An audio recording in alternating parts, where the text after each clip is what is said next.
What, 15 laps is probably what Austin Hill got there in practice. And he can already tell you exactly what he needs to work on. The entry to 1 isn't like I want it to be. I'm okay in 3. Like, this is the guy that he may prefer the bottom, but his talent will show that you give him enough laps, a little bit of practice all day long, he'll be fine around the top. I think, too, it tells me he's got a really fast race car. If he's not doing everything just right, he knows he's got a lot of room as far as moving up the racetrack closer to the wall and so forth, and he's still able to put those laps he's putting down in practice. Yeah. He's got some speed. And he's not alone. Dan, once you say that, I don't want to make it sound like it's easy, but it seems like more people have success running the top of 3 and 4, like it's more straightforward.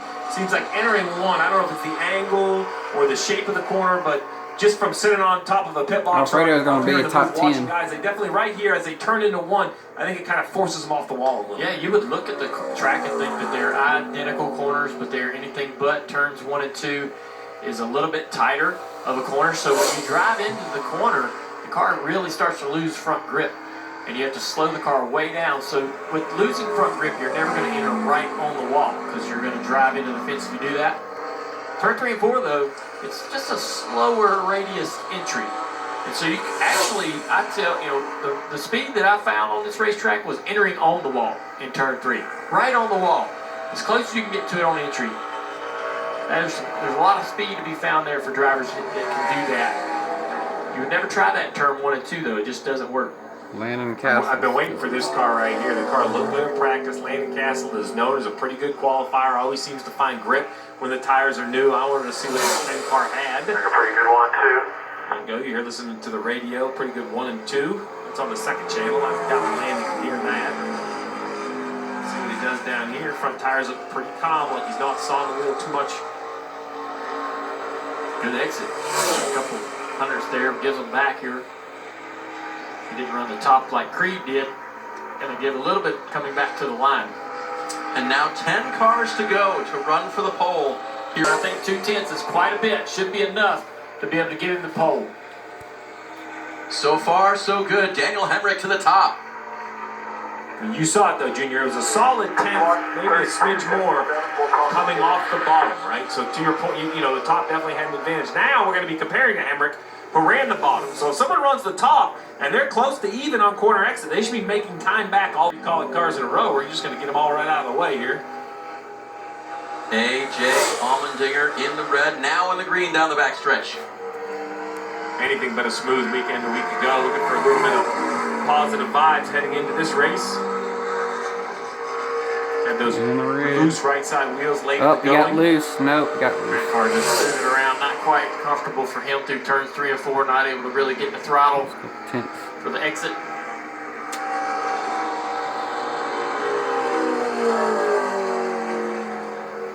Now here comes the heavy hitters. We've seen the Toyotas, really all of them at times qualify great. Junior Motorsports cars qualify great. And that's kind of what we have left, right? We have one RCR car left, and other than that, it's Joe Gibbs Racing and Junior Motorsports.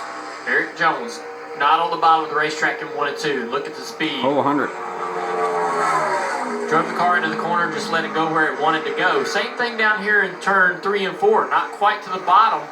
Not really the top either. Really Look at it cost him a lot of time. Like 9th or something. He's going to be very happy with that. It's second quick, though. Second. Had a great 1 and 2. He's going to want to rethink turns 3 and 4. Maybe he went into the corner, just couldn't get it to go where he wanted to, but he ended up in the middle of the track where there's really no grip. You almost got to run either with the bottom or the top in turn 3 and 4. Sam Mayer, having never raced here before, he's kind of on his own out here right now trying to figure out what to do. And I'm okay with middle of the track. I'm okay with really wherever this lap comes. Just avoid a big mistake. Like right there, conservative entry, a groove off the wall. But I think that's going to protect him from a big mistake on corner exit. He keeps good momentum. Lane off the wall, 3 and 4. There you go. You kind of heard it, lane off the wall. I know there's more speed to go higher, but he's going to start inside the top 10, I would imagine. Clean right side on the car. I like that approach from the youngster. 19 complacency. That wall will reach out and grab you here. He'll ride around the bottom. Getting to the center. Line looked good.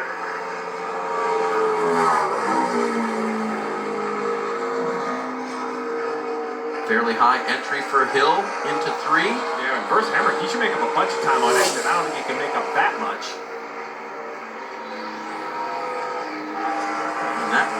good enough for 7.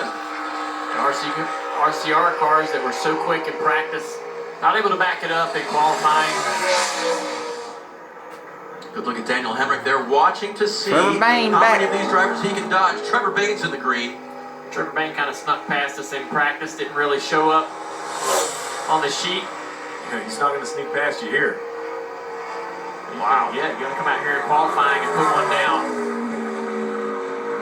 And that's a straight commitment to the top right there. He just drove it right into the top. And you'll give up a little bit of time in the middle of the corner, but there it goes. Drops like a rock coming down the straightaway. Wow, by over 3.5 tenths, Trevor Bane to the top. Attaboy. 32-40. That's a great race car, but that's also Trevor Bane with lots of laps at this racetrack. Yep. He knows this racetrack just like any guy that's ran as many cup races here as he has. Can he avoid the next 4 drivers who are all going to try to take the pole away from him? First up, Justin Allgaier. And you can see now that we're comparing to that 3240, which is time and time again. You watch, look at that left front tire. Tons of correction. The tail of the car kind of moving around, just not locked into the racetrack. Not a lot of comfort for Justin. They struggled in practice. They continue to struggle in qualifying. He's going to be 17th. Wow. And that is going to be an uphill battle early. Gibbs, teammates with Trevor Bane. Will his Toyota be as quick? If you're looking for the ISU Grand Prix of Skating, Skate America on USA can be seen on Peacock. We will join them right here as soon as we're done with Xfinity Series qualifying. And it remains to be seen who will grab the pole here. Ty Gibbs is getting close. Oh, he's losing it right there on his teammate. He is, but even at over 0.2 of a second off, that should put him into second. The gap from first to second is gigantic. Last week's winner, Josh Berry, he's the one guy that really doesn't have anything to lose. I mean, he knows he's on to Phoenix, try to enjoy the weekend, learn a lot. I think that's great for Josh. Like, he's going to be in this series again next year. This race could be the most vital race of his season next year. This pressure off moment, he can take some risks, runs the top, learn as much as he can. That announcement was made. Josh back officially. He is up on the wall there. Lost a lot. That lap is not going to be good enough for the pole, but it was exciting. Junior, I'm going to give you all credit. That's good. He can run the top here at Homestead Miami Speedway. He's done it in the past. Really be good enough for one lap. Ooh, off the line there, Steve. Yeah, big wiggle as he tried to turn to the bottom. I think he lost the back of the race car right away. Had no choice but to just chase it up the track. Still trending about only a 10th off. I think there's a 10th available. If anybody can find it around the top, it's Noah. He's going to give up some time back to the throttle right here. You see it trending. Will he be able to keep it out of the wall? I think he had to breathe it just a little bit when we saw the time go the wrong way. So there you go. Oh, Trevor Gregson Bane. doesn't make it, and Trevor Bane, the 31-year-old from Knoxville, Tennessee, will be the pole sitter. When he Here's was where it went wrong 20 for years Gregson. old, he won Turned down in the the corner. Daytona 500. Looks like he just chases the back I of the think he racetrack. still has a shot to go for at least He tries to 10, go to 10 to throttle, 20 costs more him a wins lot in of his time. career, and maybe in the Cup Series. Not gonna lie. There's Trevor. 9th career pole for him in the Xfinity Series. And he had to sit and watch the others finish their laps. I was A little wondering. nerve-wracking. How'd you do it, though? Oh man, I just had to commit to it. I got to the bottom too early in 1 and 2, and I wanted to drive in deep, but it forced me to drive in shallow. And once I got to the bottom, it started to leave it, and I just had to commit to the throttle. I knew at that point if I tried to hold the bottom, I was Everybody. going to lose speed. So it stuck, made it off the corner, and then watching 2019 qualifying, I've been studying that for weeks, and they ran the top over there in 3 and 4, and so I was surprised more guys didn't do that. Went over there, and it worked there too. So just really thankful to Devotion Nutrition all year for allowing me to come back and do this, to Joe Gibbs Racing, Steve D'Souza, Jason Ratcliffe, everybody that's allowed me to do this. This might be my last qualifying effort. I don't know what I'm doing next year. So a lot of fun, and the 18 cars. Nice to see him got some come speed, back. So we'll see. Just to show, The guys just to that show he talk still about has how stuff many made. laps you have here. How much does this track favor experience? I love this place, but keep in mind, guys in the booth, it's been 5 years since I was at this racetrack, so you got to go off memory. Me and Ty had fun this week running the top in the simulator, but experience is huge.